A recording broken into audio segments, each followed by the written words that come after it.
इथं असतानाच एकदा कंदमूळ शोधण्यासाठी लक्ष्मण पंचवटीच्या अरण्यात गेला. त्याच्याजवळ कालखड्ग होतं. या खड्गाचा परिणाम काय होतं हे पाहण्यासाठी त्यानं कळकी बेटावर ते सोडलं. परिणाम भयंकर झाला. त्या बेटावरील बरेच राक्षस त्या शस्त्राने मृत्युमुखी पडले.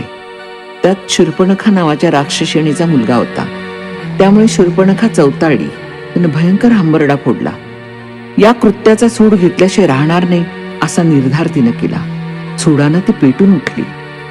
हे कृत्य रामबंधू लक्ष्मणाचे आहे हे तिच्या ध्यानी आलं. या लक्ष्मणाला आता मोहात पडून मग त्याला खाऊन टाकावं असा विचार तिनं केला. सुंदर रूप धारण केलेली शूर्पणखा नेत्र कटाक्ष टाकत, गोड हसत, किंचित लाजत लक्ष्मणाला मधुर आवाजात म्हणाली, हे रूपवान गुणवान तरुणा, तुझ्या पहिल्याच दर्शनाने मी तुझ्यावर मोहित झालीये.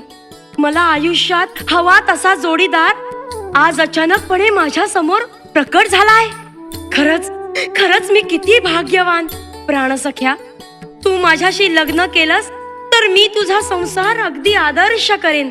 हे सुंदर स्त्री, तुझ्या म्हणण्याला नकार द्यायला खरं म्हणजे काहीच कारण नाही. पण माझ्या बरोबर माझे वडील बंधू श्रीराम व आदर्श वहिनी सीतामाई याही आल्या आहेत. तेव्हा मी तुला होकार देण्यापेक्षा माझ्या भावाने जर आपल्या या विवाहाला संमती दिली तर लगेचच मी तुझ्याशी लग्न करीन. तशी श्रीरामांकडून लेखी संमती वा खुणेची वस्तू घेऊन ये. लक्ष्मणाच्या या बोलण्यानं शूर्पणखेच्या मनात खूपच आशा निर्माण झाली. आपलं काम फत्ते होणार असं तिला वाटू लागलं. ती आनंदानं श्रीरामाला भेटली. आपला विचार तिने रामाला सांगितला. राम अतिशय धोरणी होता. त्यांनी ही मायावी रूप धारण करून आलेली राक्षसीण आहे हे ओळखलं. राम तिला म्हणाले, लक्ष्मणाला माझी संमती कशावर लिहून देऊ? या अरण्यात तर लेखन साहित्य काहीच नाही. तेव्हा मी तुझ्या पाठीवरच माझा निरोप लिहून देतो. तू त्याला ते दाखव, म्हणजे सारं तुझ्या म्हणण्यासारखंच होईल. काय? ठीक आहे. रामाने तिच्या पाठीवर काही मजकूर लिहिला. काम फत्ते झालं या आनंदात शूर्पणखा धावतच लक्ष्मणाकडे गेली. त्याला तिनं आपली पाठ दाखवीत म्हटलं, तुम्हाला संमतीच हवी होती ना? वाचा वाचा ही संमती आणि व्हा माझ्याशी लग्नाला तयार. लक्ष्मण हसला.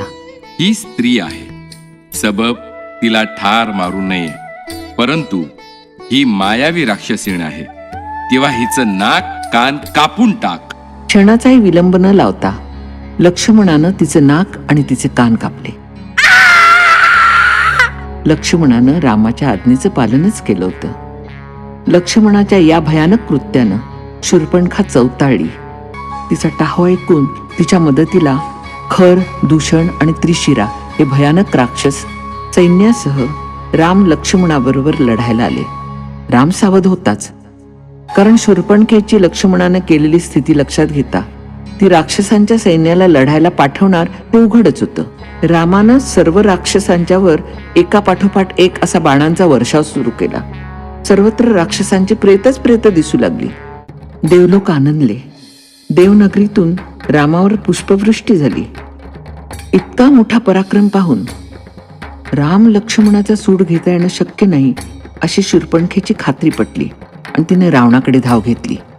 ती रावणाला म्हणाली, एक साधा माणूस आपल्याकडील सर्व शूर राक्षसांचा बघता बघता निपात करतोय आणि स्वतःला महापराक्रमी म्हणवणारा तू हे उघड्या डोळ्यांनी पाहतोयस. त्या रामबंधू लक्ष्मणाने माझं नाक कान कापलं, याची तुला लाज वाटायला पाहिजे, लाज. अशा शब्दात तिनं रावणाची निंदा नालस्ती केली. त्याला अपमान करत बोलली, हेतू हा की रावणानं तरी राम लक्ष्मणाचा सूड घ्यावा. रावण शूर्पणखेच्या बोलण्यानं खूप खजील झाला. पण प्रत्यक्ष समोरासमोर रामाशी लढणं कठीण होतं हे रावण जाणून होता. तेव्हा रामाला फसवूनच त्याची सुंदर भार्या सीता हिला पळवून आणावी असा विचार त्याच्या डोक्यात आला. तो शूर्पणखेला म्हणाला, शूर्पणखे, अशी उतावीळ होऊ नकोस. मी रामाला तर ठार मारेनच, पण गौरकांती कोमल सुस्वरूप सीतेलाही या रावणाची दासी बनवेन हे पक्क ध्यानात ठेव.